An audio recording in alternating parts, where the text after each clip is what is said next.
ঢাকা বিশ্ববিদ্যালয় গত 15-16 বছর ধরে যে ফ্যাসিবাদী কাঠামো চলেছে, সেই ফ্যাসিবাদী কাঠামোর সূচনা হয়েছিল অবৈধভাবে রিয়াডের মাধ্যমে, পুনর্ভর্তির মাধ্যমে। বছরের পর বছর ধরে নিষিদ্ধ ছাত্রলীগ নেতাকর্মীরা তাদের নেতাকর্মীদেরকে ফলে রাখত, যেখানে অনার্স শেষ হওয়ার কথা 4 বছরে, মাস্টার শেষ করার কথা 1 বছরে, অর্থাৎ 5 বছরে অনার্স মাস্টার শেষ হওয়ার কথা। সেখানে তারা রিয়াডের নাম করে প্রায় 3 বছর অতিরিক্ত, অর্থাৎ প্রায় 8 বছর হলে অবস্থান করত। আপনারা জানেন ঢাকা বিশ্ববিদ্যালয়ে সিট সংকট রয়েছে। প্রথম বর্ষের শিক্ষার্থীরা কোনো সময় শতভাগ সিট পায় না। এই অবস্থা যদি একজন শিক্ষার্থী অন্যায়ভাবে 8 বছর সিট দখল করে রাখে, তাহলে তো প্রথম বর্ষের শিক্ষার্থীকে গণরুমে যেতেই হবে। এইভাবে কৃত্রিম সংকট তৈরি করে ছাত্রলীগ গত 16-17 বছর গণরুম, গেস্ট রুম কায়েম করে শিক্ষার্থীদের নির্যাতন করেছে।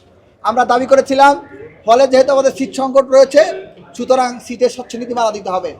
বসুন্ধরা টিস্যু, অশুদ্ধতার বিরুদ্ধে এক বিন্দুও ছাড় নয়। এবং সে স্বচ্ছ নীতিমালা হবে, প্রত্যেক শিক্ষার্থী সেশন ধরে আসবে এবং রেজাল্ট হওয়ার সাথে বেরিয়ে যাবে। রিয়াড নিয়ে পুনর্ভর্তি হয়ে ফলে থাকার সুযোগ থাকবে না। কিন্তু ওই প্রশাসন আমাদের এবং শিক্ষার্থীদের দাবিকে অগ্রাহ্য করে 3 বছর, অনার্সে 2 বছর রিয়াড, মাস্টার্সে 1 বছর, এই টোটাল 3 বছর অতিরিক্ত রিয়াড নিয়ে হলে থাকার সুযোগ করে দিতে যাচ্ছে। এবং আপনারা জানেন অনেক রাজনৈতিক নেতাকর্মী আছে, আপনি খোঁজ নিলে দেখতে পাবেন হলে এখন পর্যন্ত ফার্স্ট ইয়ারই পার হইতে পারে নাই। এখন আপনি যদি বলেন ইন্টারিম গভর্নমেন্টের আগে হয়তো ফেসিবাদী যারা নির্যাতনের শিকার হয়েছে ক্লাস করতে পারে না, কিন্তু এরপরে তো এই 5 আগস্টের পরে অলরেডি 2 বছর পার হয়ে গেছে। এতদিন যদি কেউ পড়ালেখা করে তার তো মিনিমাম সেকেন্ড ইয়ার বা থার্ড ইয়ারে থাকার কথা ছিল, কিন্তু এখন আমরা দেখতে পাচ্ছি অনেক রাজনৈতিক কর্মী এখন ফার্স্ট ইয়ারে আছে, তারা রিয়াড নিয়ে আছে, কারণ তারা বছরের পর বছর ধরে সিট দখল করে এইভাবে কৃত্রিম সিট সংকট তৈরি করে হলের উপরে একটা দখলদারিত্ব রাখতে চান। তা আমরা সেটির অবসান চাই।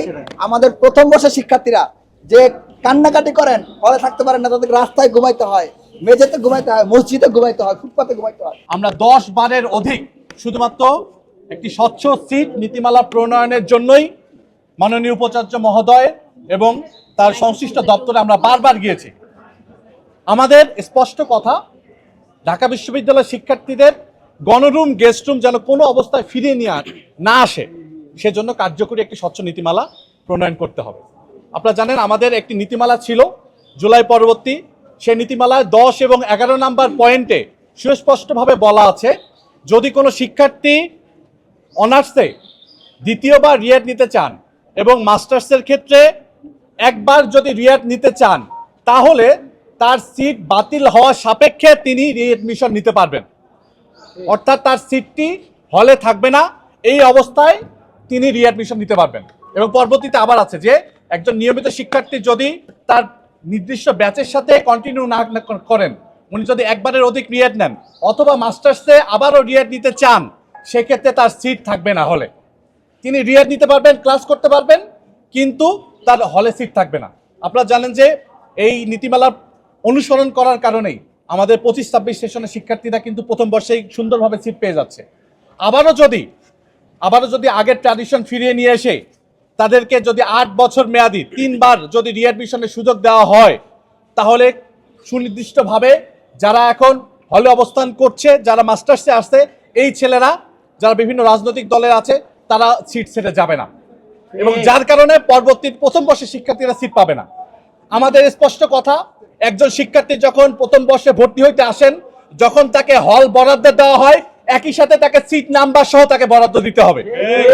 এই জন্য আমরা আজকে এখানে এসেছি। আমরা জানতে পেরেছি সিন্ডিকেট মিটিংয়ে আজকে সিট নীতিমালা পাস হবে এবং তারা চক্রান্ত করে তারা 3 বছরের অধিক তারা এই সিট নীতিমালার মধ্যে রিএডমিশনকে অন্তর্ভুক্ত করতে চাচ্ছেন। আমরা থাকতে আমরা এই নীতিমালা কখনোই মেনে নেব না। এই জন্য আমরা সিন্ডিকেট মিটিংয়ে এখানে এসেছি।